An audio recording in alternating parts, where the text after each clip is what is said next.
Hey, JCake here. Now I want to thank you for sharing part of your day with me.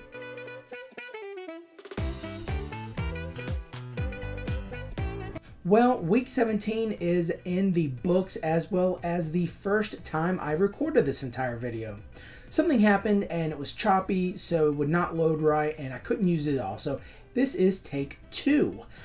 Speaking of taking two or going into a second round doing something again, Tim Anderson will not want to go second round with Jose Ramirez moving forward. Jose Ramirez did exactly what he needed to do. He threw his punch, knocked him out, and like a heavyweight boxer, went back to his corner to let the rest pan out. As entertaining as the brawl was, I think the platinum level health insurance team in Cleveland is going to be hurt more than it's going to be helped. The Jose Ramirez suspension is going to hurt the Guardians because that's going to prevent them from gaining any more on the Twins in the AL Central. If the Indians have any chance of fighting their way back into the lead and much less into the playoffs, they're going to have to win their division. It would be easier for them to win their division being 5.5 games behind than trying to get into the wild card, which they are 9.5 games behind, which is absolutely doable. Their biggest competition are the Minnesota Twins. And I really think with Joe Ryan going down, which is devastating for many fantasy owners, that's going to open up a spot because they're going to be able to tee off on Dallas Keuchel. Not only are the Guardians going to be hurt by the suspension, but fantasy owners who likely spent a first-round pick on Jose will be hurt. Again, this is going into week 18. There are 5 weeks left in fantasy baseball until the playoffs, so you're going to need every category, every stat you can to try to make that push. If you're trying to get into the playoffs, to get into 6th position, you got to fight. To get a first-round bye in the playoffs, you got to fight. Maybe you get some other incentive for winning the most games in your league. Maybe you get a buyout or maybe you get some other type of prize. You got to fight. And the best player on a team being out is absolutely going to cost fantasy owners and their major league team. On a lighter note, I think the only thing that would have made the Tim Anderson knockout even better was if Robin Ventura was in the audience. As much as I would love to continue talking about how Tim Anderson has been a bust not only on the field for his White Sox, but also in our lineups, which I had him in a few leagues. I dropped him a while ago. Hopefully you did as well. Yes, he gained some footing after the All-Star break, but let's be real, man. He's hitting like 250, if that. He barely hit his first home run, which, of course, it was against Logan Allen, who I was starting in fantasy last week, and, he should have had an easy win against the White Sox. But whatever. Let bygones be bygones. So he has been a bust for his major league team and fantasy owners. Also, on the downfall of fantasy leagues are the injuries that have happened over this past week. Joe Musgrove, Joe Ryan, Jonathan India not coming off the IL today. So in the video that I made last night, I was talking him up about how he's supposed to come off today, but of course he doesn't. So now I get to talk about how he didn't get to come off today. And I'm sure that may have impacted a lot of IL stints and positions and team adds and drops. So in any case, that's been another loss. But some positives from the IL, as we talked about before, Yordan Alvarez came back last week. Estrella Ruiz came back last week. Brandon Woodruff made his first appearance in forever, and he did not get the win, but he had 9 strikeouts. So that's pretty good. Other news from the IL, Trevor Story still not activated. Cora was talking about maybe using him as a DH, but then saying he would not only play DH if he came back. Bieber is starting a throwing program soon. McKenzie is playing catch. So, there are some positives, especially with Nathan Eovaldi. At first it was inflammation, and then he was going to be shut down for 2 or 3 weeks. But then, talking about ramping up his throwing program. So who really knows what's going on? But the Rangers are potent enough with their offense, and if they can get Eovaldi back with the increased velocity, not the decreased as he's seen in his last few starts, that rotation is dangerous, the offense is dangerous, and they, in themselves, are one of the most dangerous teams in baseball, along with the Atlanta Braves. With only 5 weeks left in the season, let's go ahead and talk about week 17 and talk about how we either helped our playoff push or had a few steps back in our playoff push. We're going to start with the Cheese Weasels. I was able to maintain 5th spot for like the 10th week in a row. I had 106.5 points. I was able to gain some ground, like I talked about, in home runs. I was able to retake my lead in stolen bases and then very promptly lose it again. Hopefully Ruiz is able to get me that category back again. I also took some hits in ERA and WHIP. Joe Ryan did not help at all.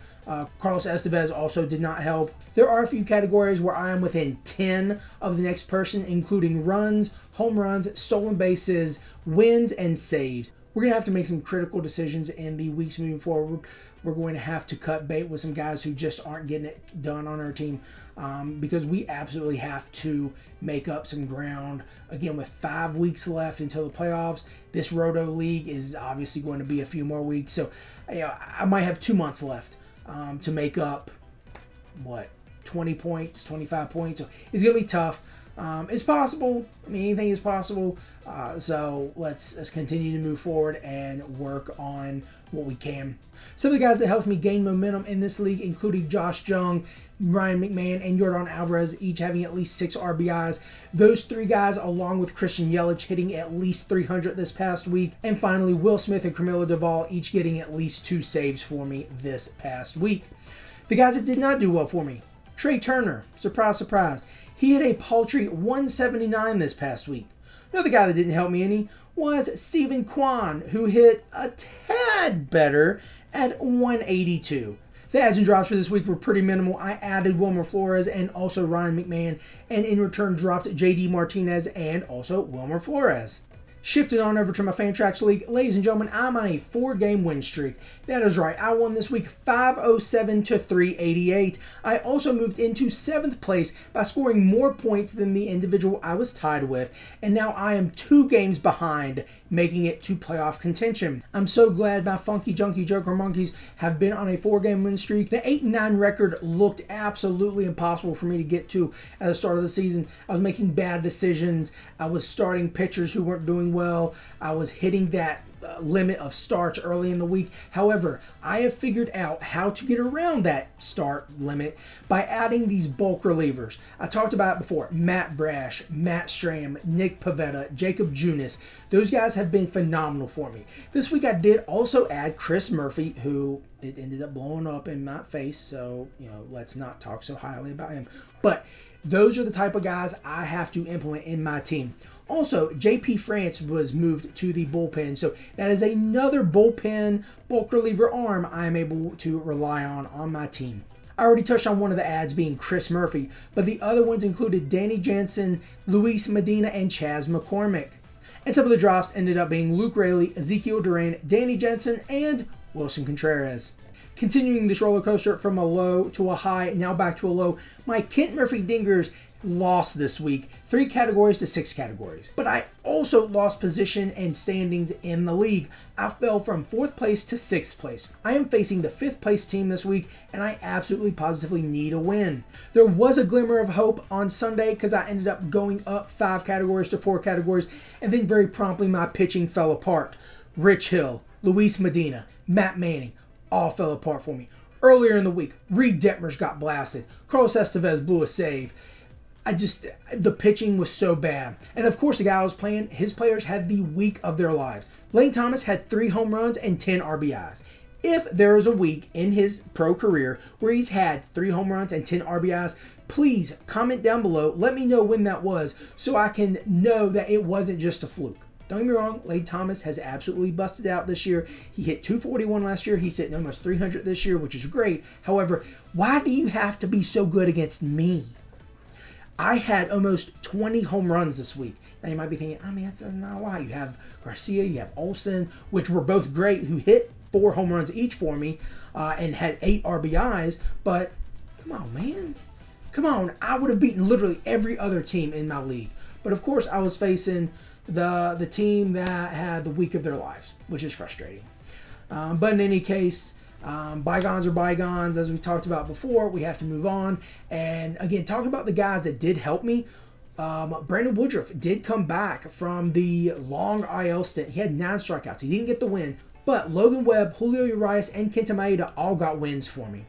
There were a few saves and a few blown saves over the course of the week, and that definitely did not help. I'm absolutely going to have to look at some of the closers or just punt the category altogether and focus on simply strikeouts and wins.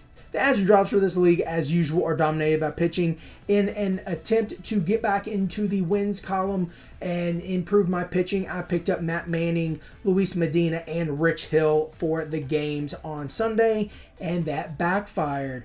Earlier in the week, I also picked up Giovanni Gallegos, and for good measure, I picked up Ryan Jeffers, who I sat, and he hit a home run. So, go me. The drops were difficult because I had to make room for pitching on the docket for Sunday in an attempt to get back into it. So I had to release a few guys that I may not have liked to, but those drops did include Brandon Nimmo, Christopher Sanchez, Giovanni Gallegos, Kevin Ginkel, and Brooks Raley.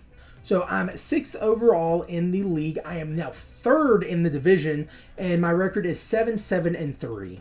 Unlike the old adage, whatever goes up must come down, I am ending this video on positive notes. I think for the first time ever, at least this week, I am ending on positives for both ESPN leagues. Russell My Jim Jams was facing the #1 team in the league this week, and guess what? I came up with a win, 8 categories to 6 categories to 2 categories. This brought my record overall to 100 wins, 128 losses, and 44 ties, and I am 11 games back of 6th place, making it into the playoffs. Again, I've said it before, I feel like Dumb and Dumber, so you're telling me there's a chance.